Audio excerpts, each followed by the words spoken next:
నెల్లూరు జిల్లా కావలి మరోమారు సంచలనాలకు కేంద్ర బిందువుగా మారింది.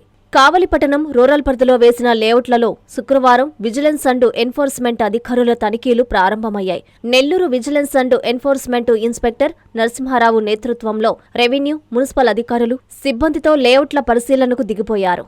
2019 నుంచి 2024 మధ్య కాలంలో వేసిన లేఅవుట్లు అనాధికారికంగా వేయడమే కాకుండా సుమారు 139 ఎకరాలు ప్రభుత్వ భూములు, ఇరిగేషన్ కాలువలు ఆక్రమణకు గురైనట్లు ప్రభుత్వం గుర్తించింది. కావలిలో అక్రమ లేఅవుట్లు వేసిన వారిలో సుకుమార్ రెడ్డి, మహేంద్ర, చెన్నకేశవరెడ్డి, మురళీరెడ్డి, చంద్రశేఖరరెడ్డి, గోవిందరెడ్డి, చెన్నయ్య, నారాయణ, కేతిరెడ్డి శివకుమారెడ్డి, భాస్కర్ రెడ్డి, శ్రీనివాస్ రెడ్డిల పేర్లను ప్రభుత్వం ప్రధానంగా సూచించినట్లు అధికారులు తెలిపారు. లేఅవుట్లలో సర్వే నంబర్లు ఆధారంగా కాలువలు, కుంటలను పరిశీలిస్తున్నారు. అన్ని లేఅవుట్లలో కబ్జాలను గుర్తించి ప్రభుత్వానికి నివేదిస్తామన్నారు. ప్రభుత్వం సూచనల మేరకు కబ్జాలు చేసిన వారిపై చర్యలు ఉంటాయని vigilance and enforcement inspector Narasimharao తెలిపారు. మరోపక్క లేఅవుట్లపై విజిలెన్స్ తనిఖీలు చేయగానే కావలి పట్టణంలో పెద్ద చర్చకే దారితీసింది. కూటమి ప్రభుత్వం అధికారంలోకి రాగానే ఎమ్మెల్యే కావ్య కృష్ణారెడ్డి లేఅవుట్లపై సర్వే చేయించారు. 124 ఎకరాలు ప్రభుత్వ భూమి ఆక్రమణకు గురైనట్లు ప్రకటించారు. నాటి మాజీ ఎమ్మెల్యే ప్రతాప్ కుమార్ రెడ్డి ప్రలోభంతోనే అక్రమ లేఅవుట్లు వేశారని ఎమ్మెల్యే కావ్య ప్రధానంగా ఆరోపించారు. ఆ తర్వాత లేఅవుట్లు వేసిన యజమానులు ఎమ్మెల్యేకు దగ్గరయ్యారు. అప్పటి నుంచి మాజీ ఎమ్మెల్యే ప్రతాప్ కుమార్ రెడ్డి లేఅవుట్లలో కలిసిన 124 ఎకరాలు వెలికి తీయాలని ఆయన కూడా డిమాండ్ చేస్తూ వస్తున్నారు. ఎంతో రాజకీయ ప్రాధాన్యం సంతరించుకున్న ఈ అక్రమ లేఅవుట్ల బాగోతాన్ని ఎంతవరకు బయటపెడతారో చూడాలి మరి.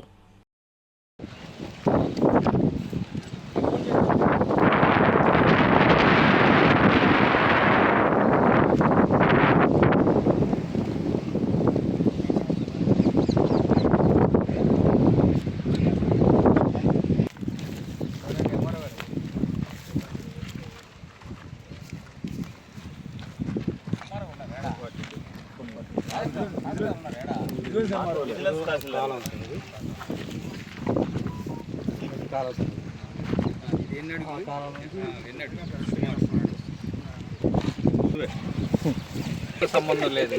ఎవరు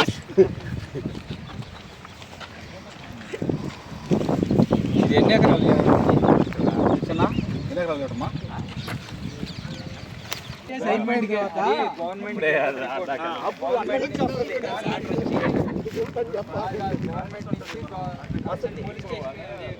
కాలం ఉంది అంతేగా, 3 సైడ్లు కాలాన్ని క్లోజ్ చేశారు బాబు.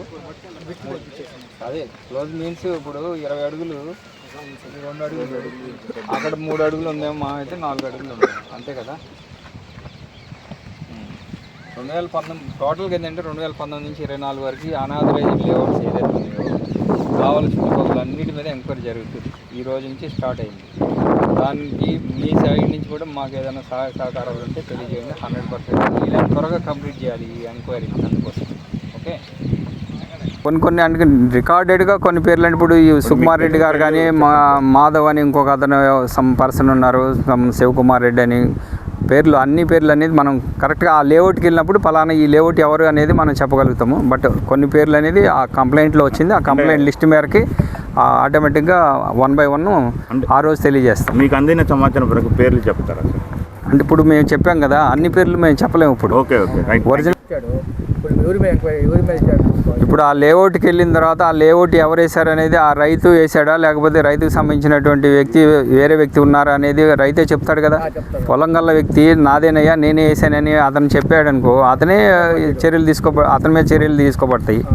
అతను అంత దాకా ఎందుకు నాకెందుకు, నేను ఫలానా సో పర్సన్కి రైతు అయితే యాక్చువల్గా ఒకరిద్దరు వేస్తారేమో కానీ అందరు రైతులు వేయలేరుగా. 100 ఎకరాలు ఉన్నాయి ఇక్కడ. సపోజు ఇక్కడ 100 ఎకరాలు లేఅవుట్ అండి. ఇది 100 మంది ఎవరి ఎకరం వాళ్ళు పూర్తి చేసి అమ్మేశారా? అది మీకు తెలుసు, ప్రజలకు తెలుసు. దాని వెనకలో ఉన్న వ్యక్తులు ఎవరు అనేది ఎంక్వైరీలో తెలియాల్సి ఉంటుంది. అది అందరూ అది యాక్చువల్గా దానికి ప్రజలు సహకరించాలి.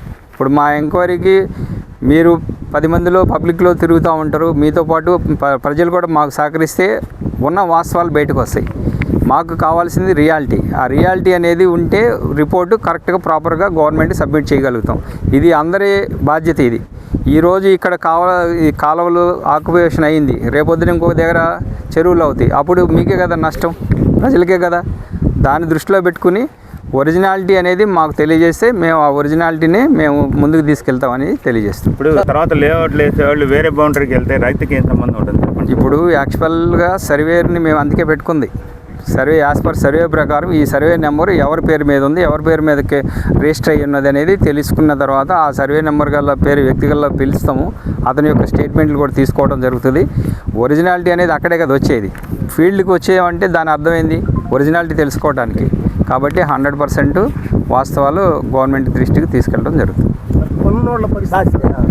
కొన్న వాళ్ళ పరిస్థితి అని అంటే అది మేము కాదు నిర్ణయించేది. ఓకే, మేము రిపోర్ట్ సబ్మిట్ చేయడం వరకే. ఇక్కడ గవర్నమెంట్కి సంబంధించినటువంటి ల్యాండ్ ఏదైతే ఆక్యుపేషన్ జరిగి లేఅవుట్గా వేయబడిందో దాన్ని హద్దులు చూపించి ఈ లేఅవుట్ ఇది ఎవరు కొనకపోని ఈ లేఅవుట్ అనేది అనాథరైజ్డ్ అనేది నిర్ణయించబడుతుంది. అది main. Thank you. Kanchipuram Perumal silks మీ పెళ్లికి మా శుభ కానుక. పెళ్లి పవిత్రమైన శుభ సందర్భం. ఆ రోజున ప్రతి అంగి, ప్రతి చీర మీ కలల మాదిరిగానే ప్రత్యేకంగా చూడాలి. కంచి పట్టు చీరలు ఒక్కో నూలు పోగుతో అద్భుతమైన సంప్రదాయాన్ని, రాజసాన్ని నేసిన నెమలి రెక్కల వంటి అందమైన చీరలు. ఖచ్చితమైన కంచి శైలి కోసం కంచి వెళ్లాల్సిన పని లేదు. మీరు కోరుకునే అసలైన అపురూపమైన కంచి చీరలు ఇప్పుడు కాంచీపురం పెరుమాళ్ సిల్క్స్ లో 1+1 మగ్గం ఫోల్డ్ పట్టు శారీస్ 900, 1+1 సాఫ్ట్ సిల్క్ పట్టు శారీస్ 2500, 1+1 సాముద్రిక పట్టు శారీస్ 3500, 3 కంచి పట్టు శారీస్ 4500, 3 సిల్వర్ జరీ పట్టు శారీస్ 5000, 1+1 డిజైనర్ మగ్గం బ్లౌజ్ వర్క్ పట్టు sarees 6000, party wear dresses, crop tops, 3 pieces dresses మరియు డ్రెస్ మెటీరియల్ పై అప్ టు 30% వరకు స్పెషల్ డిస్కౌంట్. మీ జీవితంలో జరిగే మధురమైన పెళ్లికి అసలైన కంచి సంప్రదాయం మీ సొంతం చేసుకోండి. Kanchipuram Perumal silks, women men kids, Annamayya circle, Nellore.